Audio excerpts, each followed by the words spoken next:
आवेश आदेश आदेश। गीता ज्ञान का यह भाग 103वां, अध्याय 6, श्लोक संख्या 37, 38 और 39। अर्जुन को मन को स्थिर करने की बात समझाई। तब बोला कि एक प्रकार से समाज में या संसार में रहते हुए भी पहले विरक्त रहना सीख लो, और वही सीखोगे तभी आप कुछ कर पाओगे। मगर विरक्त रहने का मतलब ये बताया गया कि लोभ, मोह, लालच, लालसा इत्यादि जो बाधक है उसको दूर नहीं करोगे तब तक कुछ नहीं होगा।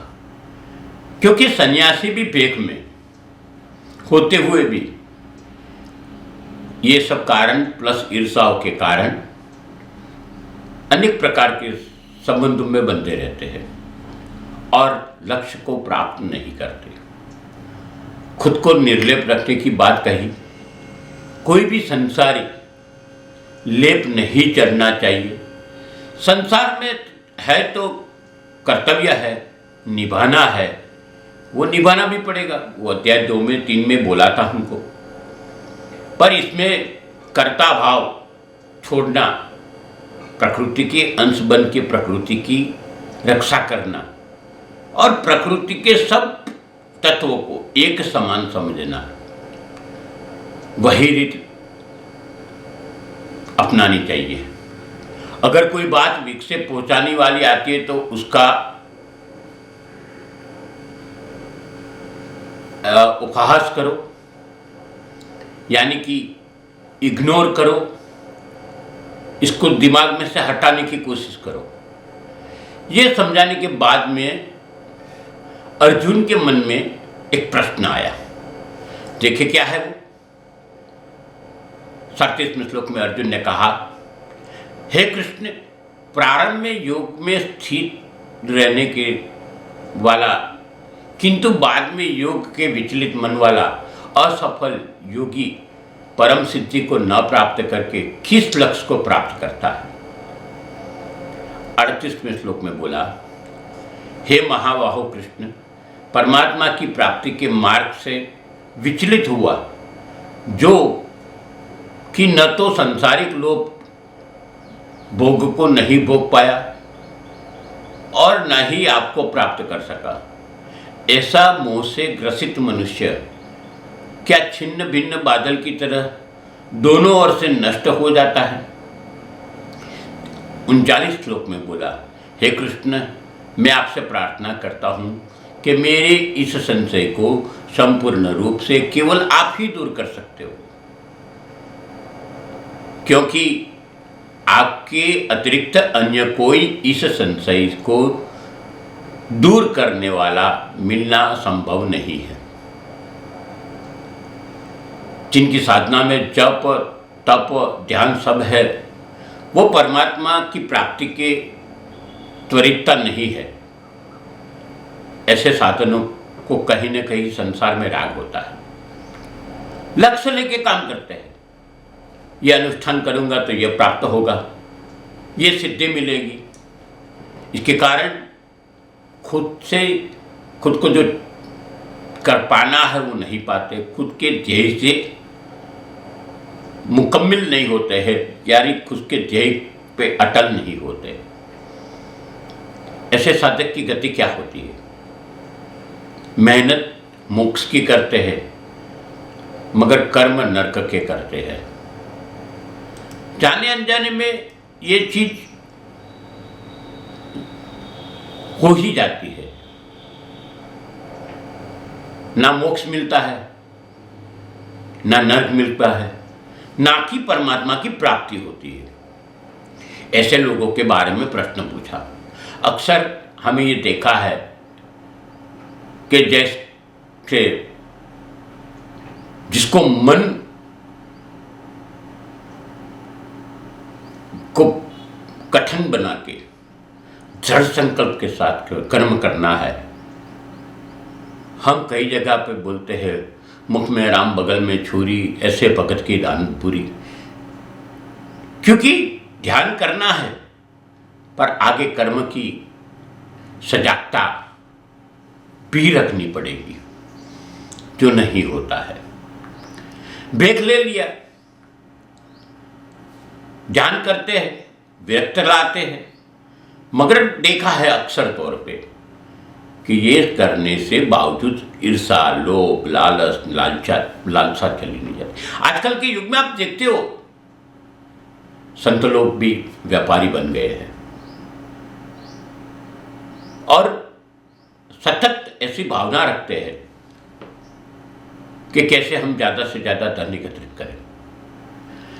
संसार छोड़ के या विरक्त भाव अपना के अगर कोई ध्यान, जप, तप में आगे चला जाता है, मगर फिर भी आगे जाके ऐसा वक्त आता है कि अपना ही परिवार सब लोग साथ में आ जाते हैं और दोनों साइड मुश्किल हो जाती है। ना संसार छोड़ के विरक्त भाव अपना पाते हैं और ना ही ये लोग संसार में रह कुछ प्राप्त कर पाते हैं। संसार में मोह नहीं रहा, आराम, आदर, संस्कार, यश, प्रतिष्ठा सब कुछ छोड़ दिया और परमात्मा की प्राप्ति के मार्ग पे चले गए, फिर भी परमात्मा की प्राप्ति नहीं होती। इस संजोग में अंत समय में परमात्मा का स्मरण भूल जाते हैं। क्या ऐसे लोगों का बादलों जैसे बिखर जाते हैं बारिश हो जाने के बाद में, ऐसे इनके जीवन का लक्ष्य छिन्न भिन्न हो जाता है क्या?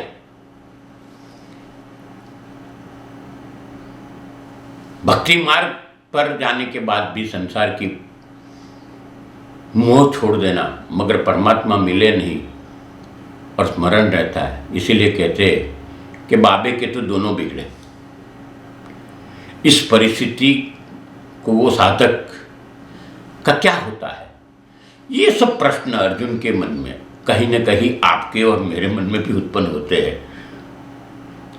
और इसको संशय दूर करने की बात की। यहां पे यह बता गया कि आपको मैं गुरु मानता हूं, आप जगत गुरु हो ही, आप ही सक्षम हो कि इस प्रश्न का उत्तर दे के मेरे मन के संशय को दूर कर पाओ। यह प्रश्न कई प्रकार के उत्पन्न है और यहां प्रश्नावली है, तो उत्तर के लिए भगवान श्री कृष्ण की ओर देखते हैं। यहां एक चीज सीखने जैसी है कि ज्ञान किसी भी जगह पर किसी भी स्वरूप में मिले तो ले ही लेना चाहिए। और एक बात, अगर गुरु के पास बैठ के कोई चीज की ज्ञान प्राप्ति करते हो,